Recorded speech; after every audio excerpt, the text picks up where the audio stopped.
TV. Yamakadai kuteerera panguva dzino ndiyo channel yenyu inonzi Kulion TV 1 chivhitivhiti apo patinokupai nyaya nhau zvinhu zvese zvinenge zvichiitika nhasi.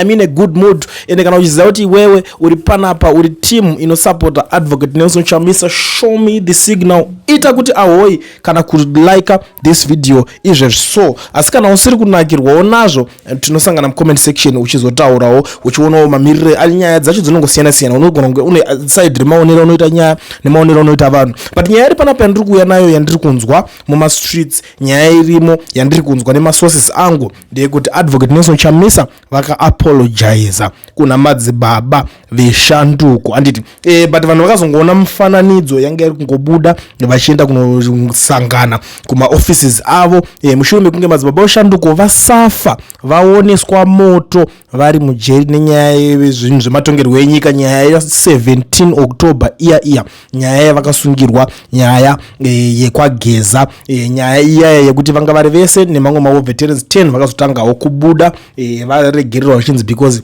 geza azofa saka ngavasiyo vabude. Asi Madzibaba Veshanduko havana kukwanisa kuregererwa nenyaya idzodzo avo, even though vakazoakwitwa vakazoonekwa kuti ivo vakange vasina mhosva pane nyaya dzacho dzese dzakanga dzaitika. And the other thing chakaitika futi kuna Madzibaba Veshanduko ndechekuzotiwo pakunogara kwavakaita ipapo zvinhu zvakanyanya kurwadza ndechekuti weti chaiyo yakange isingabude. Zvinhu zvairwadza nekuti vanhu veopposition hapana aikwanisa kubudikira kunze kwa Gift Siziba Ostalost anova iye aiendawo achinogadzirisa, achinoita kuti munhu awane hope kuziva kuti pamwe mangwanawo zvangu zvichaita nekuti variko vanondidawo vandakashandawo navo mune zvematongerwo enyika yeopposition. Vanhu vari kubudisa vachitaura masides enyaya dzakasiyana siyana, especially pane iyoyo nyaya iyoyo because kune vanhu vaiendawo zvekare nerweseri vachienda kunosapota vachienda kunoteera vachinotaura na Madzibaba Veshanduko pavanga vari mujeri. Chinova icho chinhu chekuti chaingoonekwa kuti vanhu ava nekuti vamwe vaitanga kuzoofa mari tinokwanisa hedu kubatsira nechakati semunhu wanenge ari panguva yakaoma, asi vanenge vakumutorera futi advantage iyoyo. Like unoona situation imwe ndakaona inoitika zvakangofanana nevanhu vechikadzi vazhinji vanotozororwa nemunhu asingade because of a situation yekuti anenge ari into. Saka ndo situations yekuti aisangana naMadzibaba Veshanduko vaiudzwa zvakasiyana siyana nevanhu ninge atombokude wazviona isu kuti tine rudo tava tinokuona ende for sure wakavharirwa unenge uri panguva yakaoma. But zvinhu zvakaoma futi kuna a politician kuti asvika achinokuatenda kana uri panguva yakaita se iyoyo, zvinoita kunge zviri easy kune vanhu vanenge vasingazive kuti chii chinozoitika ma-consequences. For example, nyaya yakanetsa zvakanyanyisa inyaya yaGeneral Chiwenga vachinzi zvoni sei vasiri kuda kubudikira vachimiririra geza pane nyaya dzake dziri kuitika. Even musi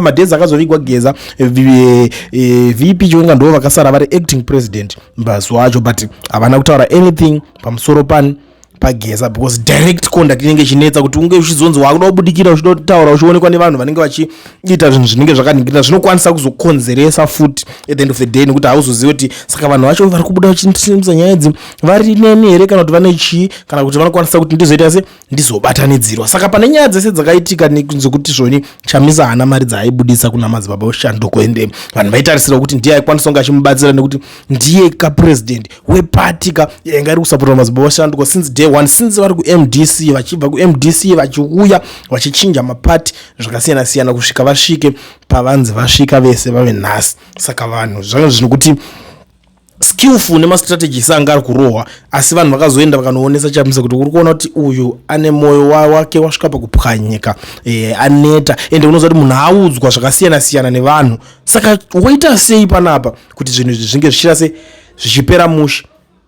Ndopa aka-apologize nekutsanangurirawo munhu wokuti haisiriwo nyaya yaunenge uchifunga iwo kuti pamwe unongonzi pamwe ndakubuka handichakufariri handichakuite sei because vanonge vakuti uyu akakangokushandisa akakusiya izvo zvaachaite zvepolitics. Ndo nyaya dzimwe dzanga dziri kunetsa dziri kutaurika ipapa. Saka this is the good news dzandiri kunzwa izvi so, and I'm happy kuona vanhu vachinge vachizodzokedzana vachitanga kuwirirana futi vachitanga kupfurira mberi nestruggle nerevolution. Ingori chinhu chokuti chinofadza inini zvangu zvatondifadzawo kuti vanhu ava vasvika pakutaurirana vadzokedzana vave in good books at the end of the day. Saka kureva kuti nyaya dzisachi kuti muwenga amene utanorara ari sei paanenge ari papa, nekuti vanhu vari kuzoti vanozoti akangoda finura vanhu vakaita sana Madzibaba Veshanduko, next time paanouya akuita marali ake zvinogona kuzomuomera kuti aunganidze chaunga chimwewo chinenge chichifarirawo muchinda uyu, kana kuti chimwewo chaunga kuti uyu anenge ane certain influence dzekuentertainawo kwaita vanhu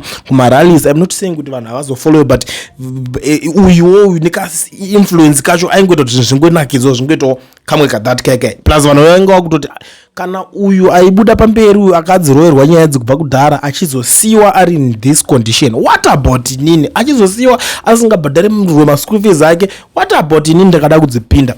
And for sure ininiwo ndakatarisa nyaya idzodzi dzainetsa kunzwisisa, nekuti uyu anenge akapinda muzvinhu zvekuti yanga ikunzi yanga iri revolution yanageza, undobva apinda mune mazviriwo.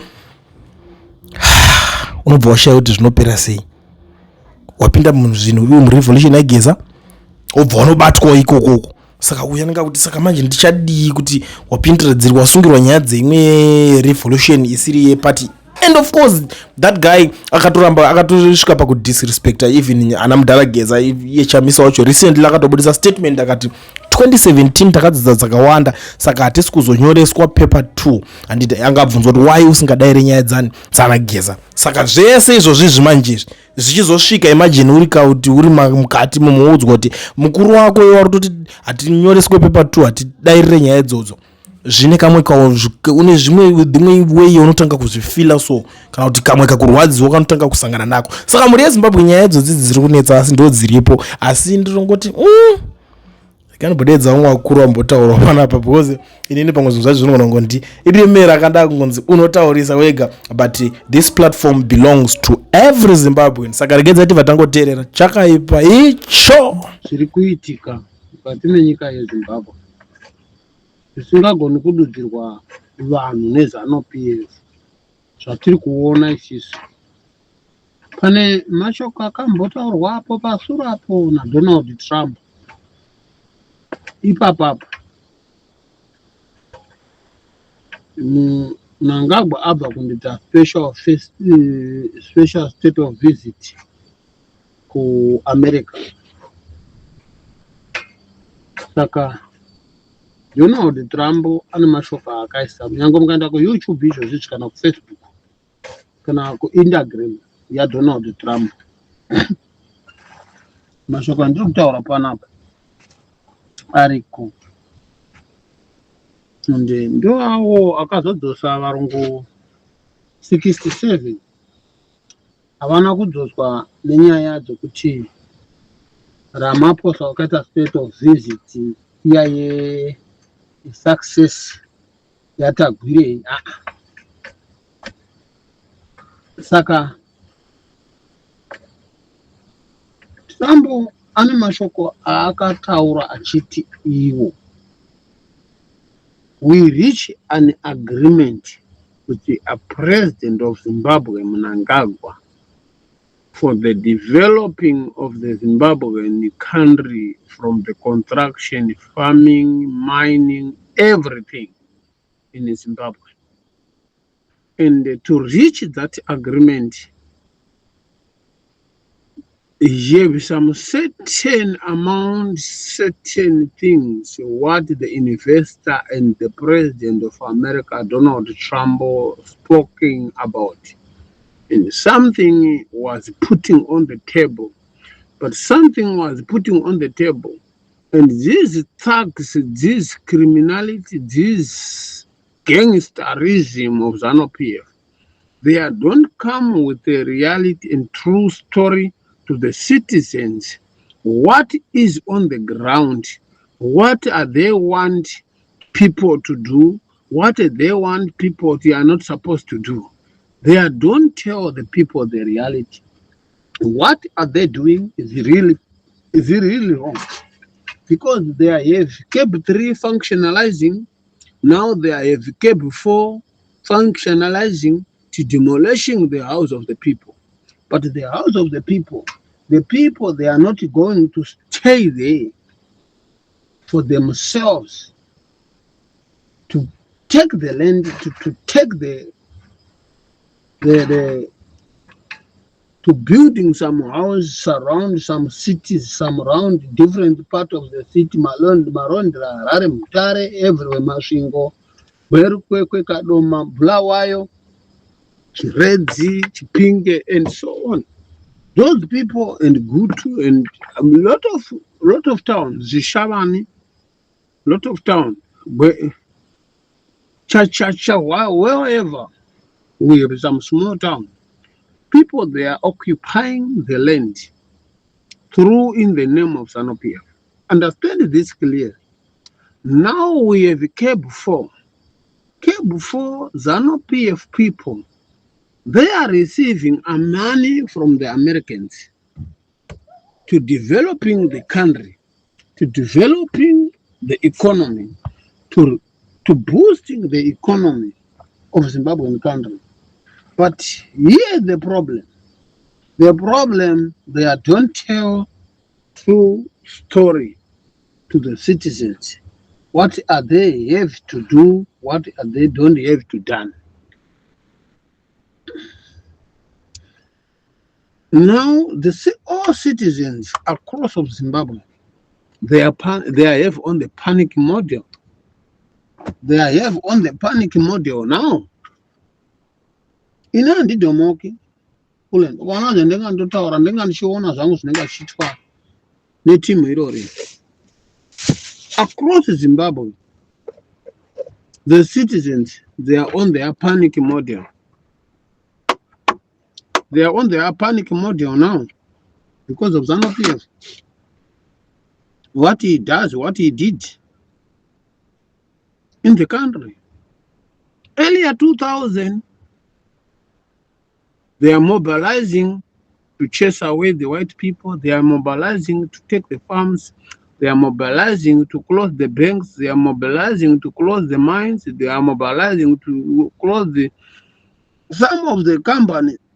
Even their people was rely with. They are mobilizing to take that.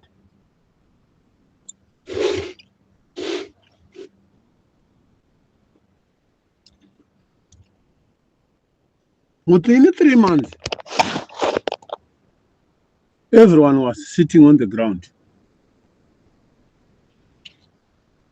Was sitting with nothing. People killing the animal, people killing the everything, people killing the cows of the white people. Was it not the cow of white people? Because it was going to the cold storage, CCC from Mashingo and Harare. There was supply the meat from Pick and Pay, Spar, Checkers everywhere, and many shops. MTM, people to get meat. It was your meat. It was your cow. But was destroyed.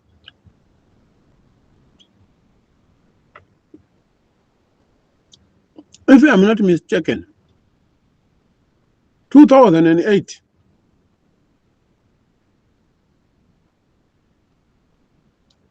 Maturama farming in 2001. Voros was coming here, was from here, in Free State. Orange was here, was from here to Zimbabwe. Sugar was here, from Stenga in Durban to Zimbabwe. I'm wondering now, ZANU-PF say we're cutting the sugar cane to supply in South Africa. Don't lie, guys.